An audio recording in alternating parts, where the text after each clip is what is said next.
સુરત શહેરના ડિંડોલી વિસ્તારમાં મોબાઈલ લૂંટના એક કિસ્સામાં પ્રતિકાર કરનાર 19 વર્ષીય યુવાનની ચપ્પુના ઘા ઝીકીને નિર્મમ હત્યા કરવામાં આવી છે। આ ગંભીર ઘટના બાદ ડિંડોલી વિસ્તારમાં લોકોમાં રોષનો માહોલ સર્જાયો હતો, જ્યાં રોષે ભરાયેલા પરિવારજનો અને સ્થાનિક લોકોએ મૃતદેહને પોસ્ટમોર્ટમ માટે લઈ જવાનો ઇનકાર કરીને પોલીસનો વિરોધ કર્યો હતો, જેના કારણે પરિસ્થિતિ તંગ બની હતી।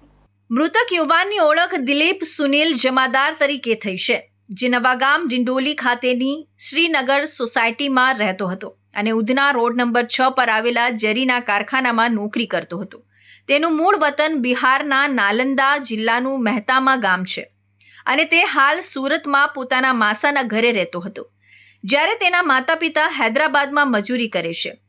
17 ઓક્ટોબરના રોજ દિલીપ રોજની જેમ નોકરી પરથી પરત ફરતી વખતે રેલવે પટરી નજીકથી પસાર થઈને પોતાના ઘરે જઈ રહ્યો હતો। આ દરમિયાન કેટલાક અજાણ્યા શખ્સોએ તેને રોકીને તેના મોબાઈલની લૂંટ કરવાનો પ્રયાસ કર્યો હતો।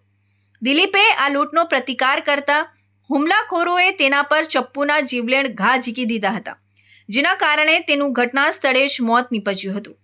આ હત્યાની જાણ થતાં જ મૃતક દિલીપના પરિવારજનો અને મોટી સંખ્યામાં સ્થાનિક લોકોમાં ભારે રોષ ફેલાયો હતો। હત્યાની ઘટનાથી ઉશ્કેરાયેલા લોકોએ ન્યાયની માંગ સાથે મૃતદેહને તાત્કાલિક પોસ્ટમોર્ટમ માટે હોસ્પિટલ લઈ જવાનો ઇનકાર કરી દીધો હતો।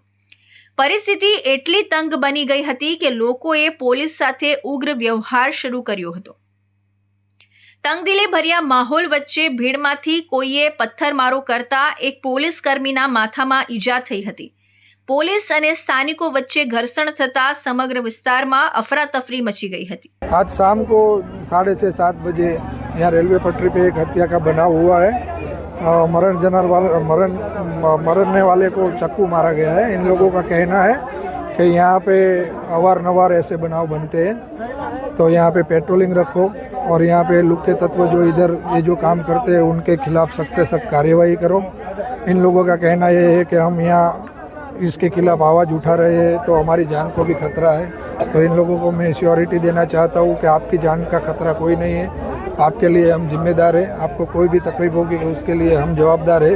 लॉ एंड ऑर्डर का पूरा पालन होगा, आपको डरने की ज़रूरत कोई नहीं है। आपको अगर कुछ दिन में, अभी टाइम तो देना पड़ेगा, 8 या 10 दिवस में अगर आपको यहाँ पे कोई सुधार नहीं दिखता है तो आप फिर से रजूआत कर सकते हो। आपको रजूआत करने के लिए कोई मना नहीं है। आप हमारा सहयोग करें, हम आपका सहयोग करेंगे और जिसने भी ये काम किया है उसको पकड़ के हम सख्त से सख्त सजा करेंगे। वो कभी नहीं छूटे, ऐसा हम एविडेंस इकट्ठा करेंगे और जल्द से जल्द उनके खिलाफ चार्जशीट भी करेंगे और सब ये आरोपी है उसको फांसी की सजा हो, इस तरह का हम इन्वेस्टिगेशन करेंगे। સ્થિતિ વણસતી જોઈને સુરત પોલીસના ઉચ્ચ અધિકારીઓ તાત્કાલિક ઘટના સ્થળે દોડી ગયા હતા। ડીસીપી રાજેશ પરમાર અને એસીપી દીપ વકીલે રોષે ભરાયેલા પરિવારજનો અને લોકોને સમજાવવાનો પ્રયાસ કર્યો હતો। લાંબી સમજાવટ અને કડક કાર્યવાહીના આશ્વાસન બાદ આખરે પરિવારજનો મૃતદેહને પોસ્ટમોર્ટમ માટે હોસ્પિટલ લઈ જવા માટે તૈયાર થયા હતા અને ત્યારબાદ જ મૃતદેહને હોસ્પિટલ ખસેડવામાં આવ્યો હતો। હાલ ડિંડોલી પોલીસે સમગ્ર મામલે ગુનો નોંધીને હત્યા કરનાર અજાણ્યા આરોપીઓને ઝડપી પાડવા માટે જુદી જુદી ટીમો બનાવીને તપાસ